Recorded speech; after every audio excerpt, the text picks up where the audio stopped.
Hello everyone, I'm John Evans. Welcome to another episode of One-on-One. 4 minutes. On April 3rd, 2018, Mark Robinson stepped up to the podium at a meeting of Greensboro City Council. He delivered a fiery 4-minute speech on gun rights. He used the words, "I am the majority," in vehemently criticizing leaders for not protecting his rights to own a gun. It seems like every time we have one of these shootings, nobody wants to put the blame where it goes, which is at the shooter's feet. You want to put it at my feet. You want to turn around and restrict my right, constitutional right that's spelled out in black and white. You want to restrict my right to buy a firearm and protect myself from some of the very people you're talking about in here tonight. That speech became a turning point. It went viral. And so did Mark Robinson. In less than 3 years, he went from factory worker to being elected as the first black lieutenant governor in North Carolina history. Robinson's political stature sure has changed, but the way he expresses himself has not. He is outspoken about his conservative beliefs and principles. In his new book, We Are the Majority, the lieutenant governor recalls how his life's experiences helped shape those values. Values that his supporters admire, but his critics dislike. Mr. Lieutenant Governor, nice to meet you. Thank you for taking the time. Thank you for having me here. It's a pleasure. Thank you for being here. As if you're not busy enough, you're lieutenant governor, you lead the state senate, you're traveling across the country as a requested speaker, you're a husband, you're a dad, you're a grandfather. When did you find time to write a book about your life? Well, we wrote this book as a manuscript. I wrote it with a friend of mine and shelved it for about a year. Mm-hmm. And then I had the chance to meet with a publisher, passed the manuscript to him. He liked it. He thought it would make a good book, so we fleshed it out a little more. And I get the rest, as I say, I guess it's history. Why was it so important for you to put your life and your beliefs down on the printed word? I write little 30-second snippets all day. Mm-hmm. Anybody that can put a book's worth of material together has my respect. Why was it so important for you to do it? I think one of the things that I'm most concerned about is making sure that you tell your own story. And we wanted to make sure that we told our own story. We didn't want anyone else to tell our story for us. We didn't want people to speculate about who we were or where we came from. We wanted to put it down in our own words, so to speak, and let people know exactly who we are, where we came from, and what we believe. So we just no better way to do that than by writing a book. That's your words, it's your responsibility, right? Absolutely. That's the way it is. You share a lot of stories about your childhood in Greensboro, yes. Growing up in poverty, a father who abused your mother. You have 9 siblings. Yes. What type of reaction did you get from family members as you're sharing family stories and what many may have thought were family secrets? They were all for it, and I can tell you why.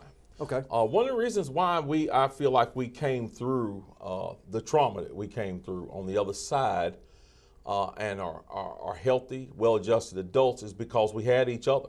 Mm-hmm. And this was never something that we hid, never something that we didn't talk about. In fact, I believe our therapy came from us sitting around as children and as young adults and as older adults now, talking to each other and talking about those things and working through them and seeking to understand them. I think that close family bond that we've had and that ability to be able to talk about those things that we witnessed helped us to heal from those things. And so they were all for it. In fact, they were very much in favor of it. Is there a person who helped shape your life and your future the most, maybe a father figure after your father passed? Who might that person be that you look back and say, had it not been for X, had it not been for Y, I might not be where I am today? It's definitely my mom.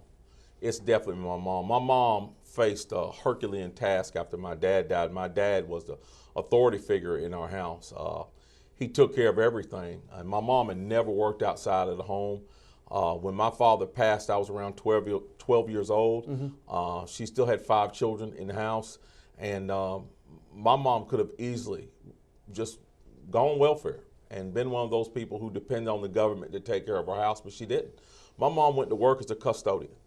And watching my mom go to work, and not only watching her go to work, but watching her go to work and actually make our lives better because she went to work, made a huge impact on me. And so I definitely count her as the person that may had the most influence on me. You talk about the first paycheck she got going to McDonald's. Oh, absolutely. Being the best day that you can remember. Oh, absolutely. It was. And that was the hallmark of my mom. My mom always put her children first at every point in her life. And again, made a huge impact on me. And I've always sought to do that as a father myself, to put my family, my wife, my children first before myself. Is your mother still with us? She is not. We lost her in 2016. She did not get to see any of this, but sometimes I think she may be a little responsible for it.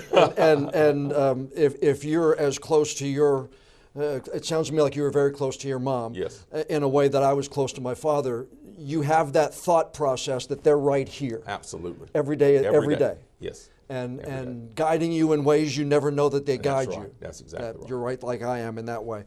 You write about getting married, having children, things going very well. Yes. While you worked at Klossner Manufacturing, and then the textile industry got hit hard, jobs started to leave. I get the sense that as you put everything down, the success, almost losing your home, you talk about decisions that you made. Yes. I get the sense that you want to say, look, if you made mistakes like I did, Yes. you can work hard Yes. and improve your standing just like I did. Absolutely. Absolutely. That's why we tell this story and are not ashamed to tell this story. And I did lose my home, and we did go through financial trouble. But the one thing that I've realized is this: that's a story that's shared by so many North Carolinians. So many North Carolinians have walked in my shoes, and I've walked in their shoes. And the one thing that we understand is this: one of the things that make this state and this nation so great is that you can bounce back from those things that happen to you. As long as you continue to work hard, continue to apply principles in your life, you can succeed, even after failing many times. We see many of our most prominent people in history. They failed, then finally they succeeded. And so failure is just one of those things that comes in life. And people, I really encourage people not to be ashamed of their failures, but to learn from them and move forward, and you can eventually win. Do you ever sit back and think where your life would be had you not decided to go to the Greensboro City Council meeting that night? Do you think, would you still be general manager of a pizza store? Would you be doing something else? Because, we all come to that fork in the road. We make those decisions, but every once in a while it's kind of interesting to think back, if we'd veered left instead of right, Absolutely. where you'd be. Yeah, I think about that often. I think that I probably would be somewhere teaching in a classroom right now, because that was my goal. I was working full-time, going to school full-time. The goal was to be a history professor at the college level. So I suppose that I may have become a history professor at that point, but who knows? I stopped speculating on it a long time ago, because that's not the direction God wanted me to go in. Understand. Yes. If someone would have said to you in 2017, when you were back as that restaurant general manager, say, Mark, you don't know this, but in 5 years, you're going to have set history in North Carolina. You're going to be called out at big events by a former president of the United States. You're going to be talked about as a gubernatorial candidate. What would that Mark Robinson have said back then 5 years ago before all this happened? I never would have believed it. I never would have believed it, but here's the thing. I would always believe that it could happen. I've always believed that it could happen. I've always believed that I live in a state and a nation where anything is possible, and it's proven true in my life. And it's funny that you say the 5-year mark, because there was a time when I was working in a factory, and we had these little employee suggestion cards. And one day I was sitting at my desk kind of daydreaming, and I wrote down on that card, I said, on this date, so-and-so, so-and-so, I sat at my desk and wondered what I'd be doing 5 years from now. And from that, when I wrote that, to the next 5 years was the whole city council thing, and now what I've come into. So you write in the book how your wife reacted when you got home, asked you questions, you didn't remember what you said, then the calls started coming in. Yes. Do you remember where you were and when the moment was you decided, okay, people have encouraged me to run for office, all this has happened. Where were you when you said, okay, let's do it? Actually sitting at my kitchen table with my wife. I was sitting at the kitchen table, my wife was at the stove, and I told her, I said, I think that I'm going to run for office. And that's when we started to debate back and forth about what office. And I mentioned mayor, and I mentioned city council, and then my wife mentioned lieutenant governor. And I thought, that's the craziest idea I've ever heard of. But we started on that process, and from the very beginning, it just felt right. And sure enough, it turned out it was the right decision. My next question is, during that campaign, were there any times you sat back and went, oh, man, maybe this wasn't the best decision for me? Absolutely not. No? Not even one moment at all? Never. There were a lot of times when I was very tired, because we worked tirelessly, our whole team did. But there was never a time when I regretted the decision I made. It always felt right. And it always felt good. At the end of the day, the next day I'd be dog tired, but when I'd wake up the next day, I was always highly encouraged and ready to go again. And like I said, it always felt right. What's the biggest lesson you learned in that campaign before you took office? Because let's face it, notoriety came like that for you. It then started to swell. But were there any lessons that you learned like, wow? I think the thing that, the two things that I learned more than anything, number one, I learned that hard work pays off. Because I can tell you right now, there were days on that campaign, the initial campaign, there were some tough days. We did a 100-county tour in about, I think it was a little less than a month. We were hitting 7 counties a day. My team and I, we were exhausted when we did it, but that really paid off and leads to the next thing that I learned. The next thing that I learned is nothing can replace the human touch. Being face to face with somebody, expressing to somebody face to face your beliefs, what how you feel, talking directly to people, walking up to them, pressing the flesh, meeting people face to face, nothing can replace that. Positive and negative interactions? Absolutely.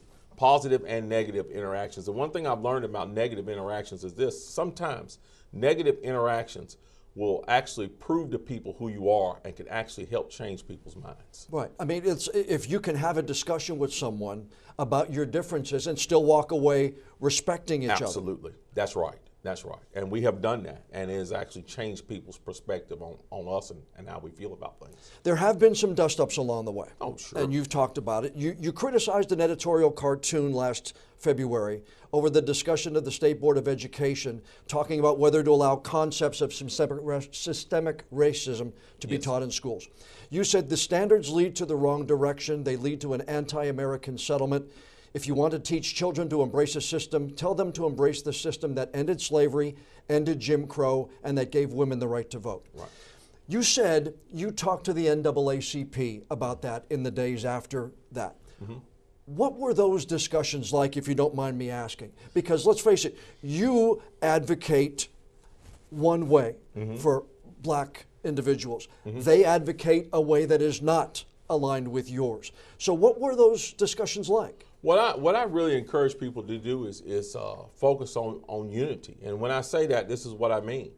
All the issues that we've ever faced in this nation, whether it was the issue of gaining our freedom initially from the British, or whether it was bringing the nation back together and ending slavery, whether it was the women's rights issue, whether it was the civil rights movement, we always did those things together.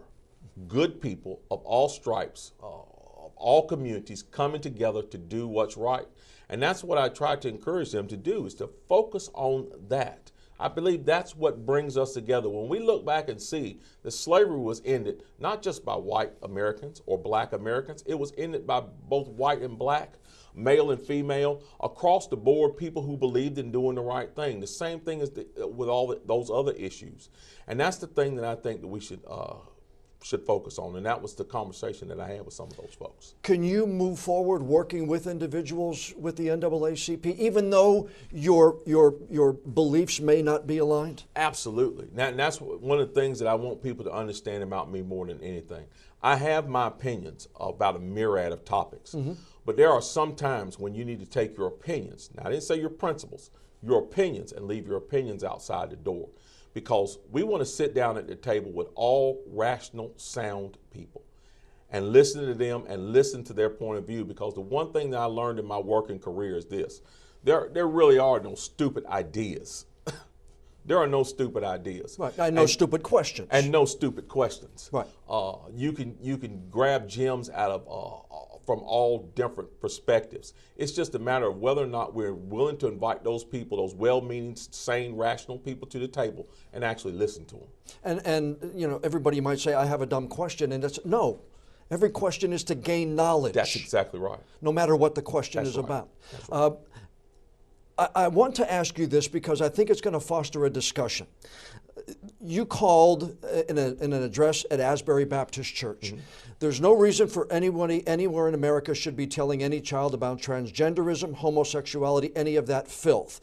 Now, you say, yes, I called it filth, and if you don't like that I called it filth, come see me, I'll explain it to you. Yes. You were talking about the books used to teach children in school. Absolutely. That's Absolutely. what it was. And we wanted to make that clear. We were not talking about individuals.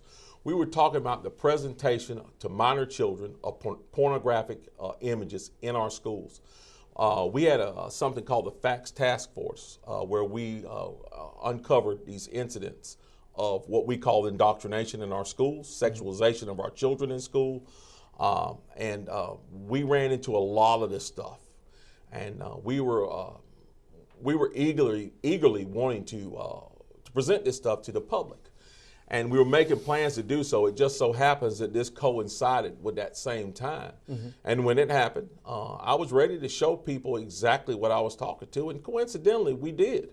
We showed these images on the porch of our office to the television cameras. And oddly enough, when the television reporters put it on television, they blurred the images out, which was quite striking to me. Well, there are some images you can't show on television. Absolutely. Though. Okay. Right.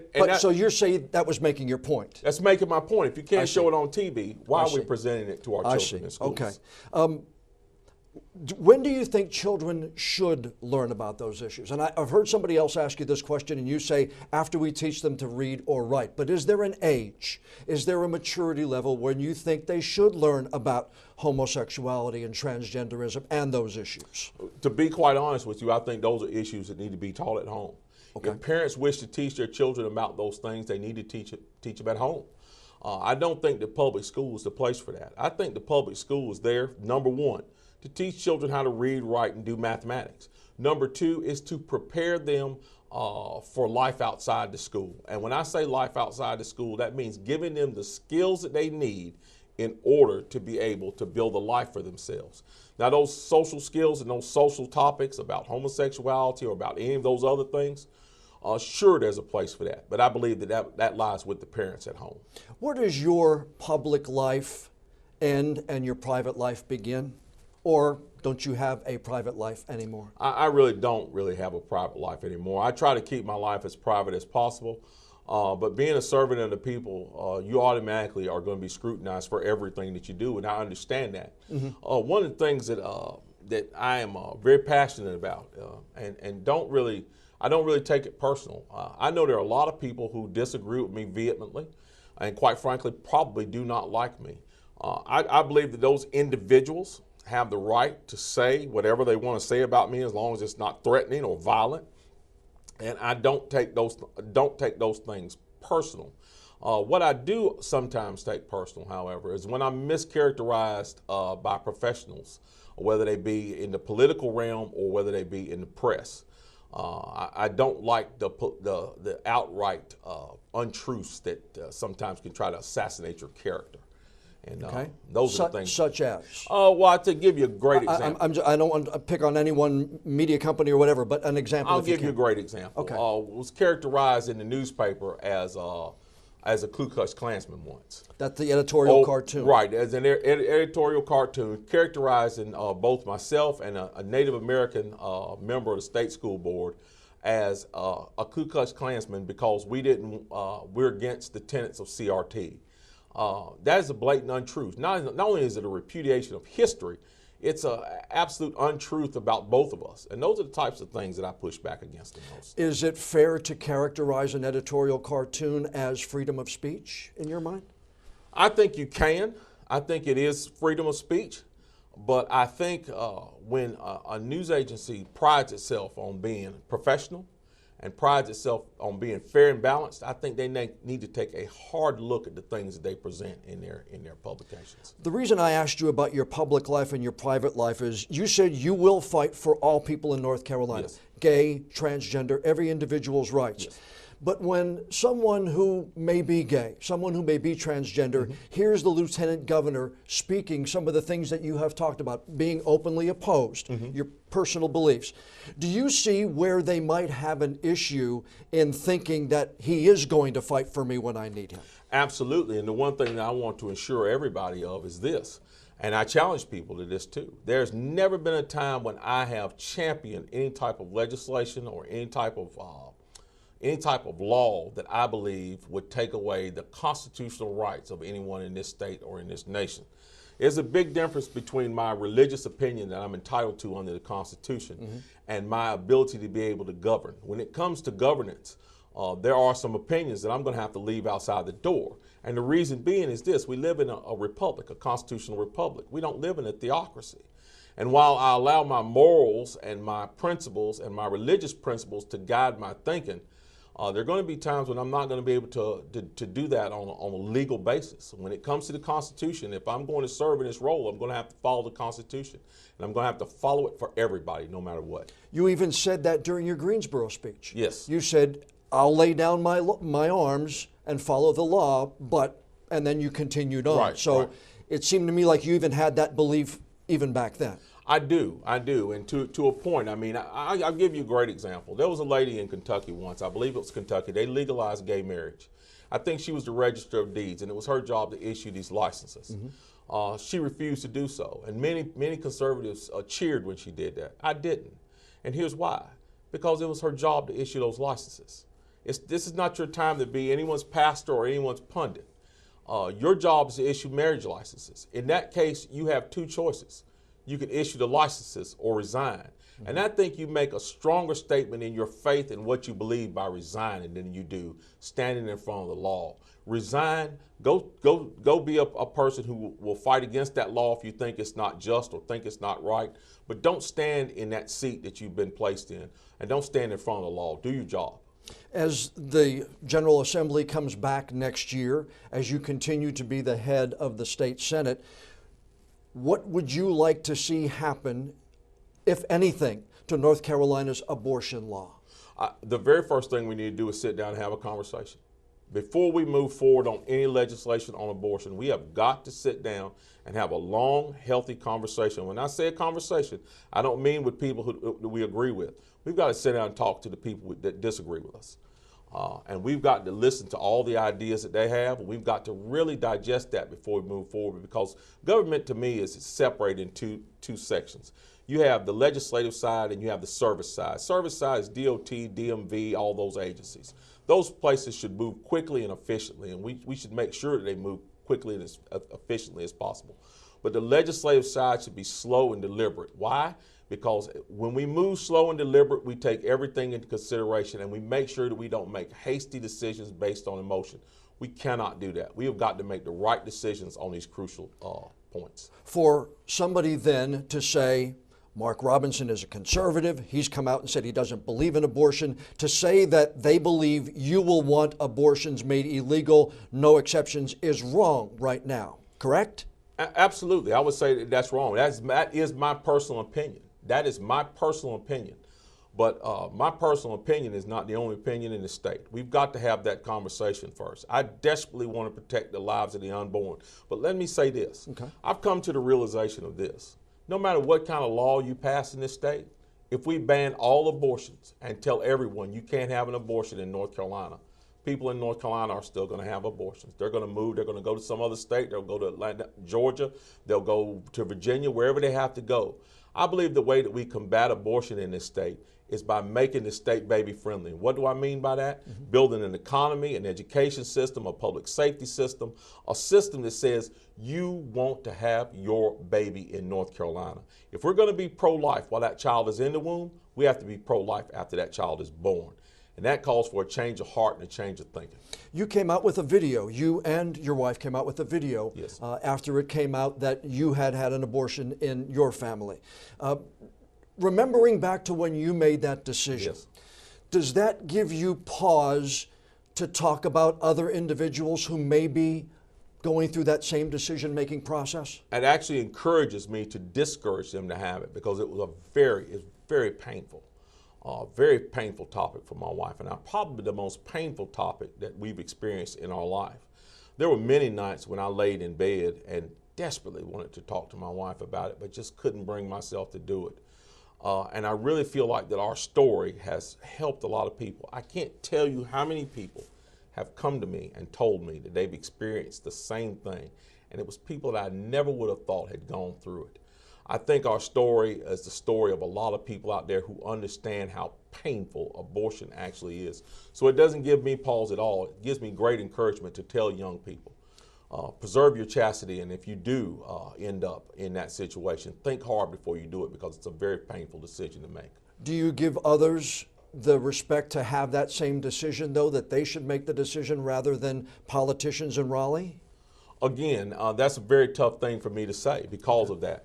And it's a very tough issue all the way around. It touches on so many things. It touches on our Constitution. It touches on religion. It touches on so many things. And that's why I'm so determined to sit down and have these long conversations and before we make these decisions, because we don't want to make any hasty decisions simply based on our own beliefs. We need to listen to everybody. Who keeps Mark Robinson in check? I've covered rallies where thousands of people have cheered for you. I've heard the former president of the United States call you up, have you stand up. You've got a ton of support. You've got a ton of criticism, but that comes with the office on a national scale and statewide scale. But who keeps Mark from getting maybe a little too big for his britches, as my grandmother used to say? That would be my wife when she tells me to take out the trash. Yeah, my wife keeps me grounded. My family, they keep me grounded. We have, in our family, we're always joshing each other and kidding each other and, pulling each other's chains, so to speak. Right. So my family keeps me grounded. And I tell you what else keeps me grounded, too, remembering where I came from. I don't ever want to forget where I came from. I believe if I ever forget where I came from, I'll forget where I'm going. If your wife is like mine, she makes sure that you know that you've got to take out the trash, That's empty right. the dishwasher, do everything else you need to do like every other husband should do. That's exactly right. If you want people to come away with one message from We Are the Majority, what do you want it to be? I want them to know that the important things in life are family, how important family is. Gosh, like I said, I think if it wasn't for the closeness of our family, I think the things that we saw growing up would have affected us much differently. So the closest of family and family support. And the second thing would be to encourage each other.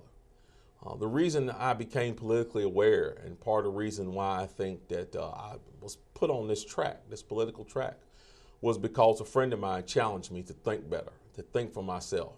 And that's very important for us to do, is to encourage each other. And then the final thing, of course, is always speak up and speak your mind for what you believe in. Who was your friend? Who was that friend? His name is Wayne Campbell. He's actually my best friend in life. Met him I was in the 4th grade when we met, and we've been friends ever since.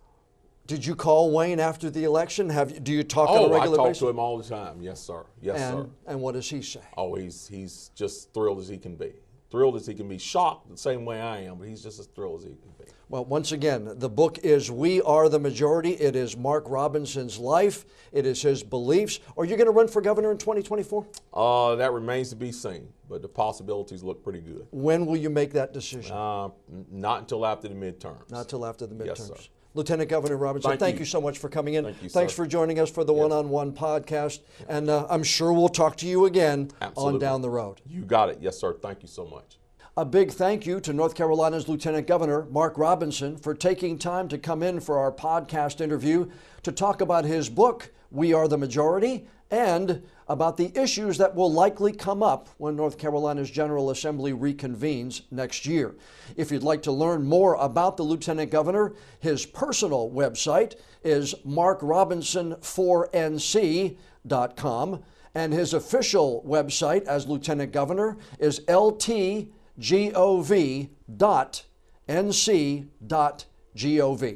Now, before we go, I'd like to ask a favor. Please follow and subscribe to the One-on-One with John Evans podcast on whatever app you use to listen to your favorite shows. And if you would be so kind, please leave us a rating or a review.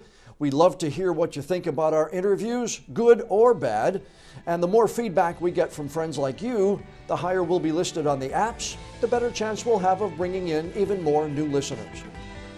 I'm John Evans. Thanks once again for joining us for this episode of One on One.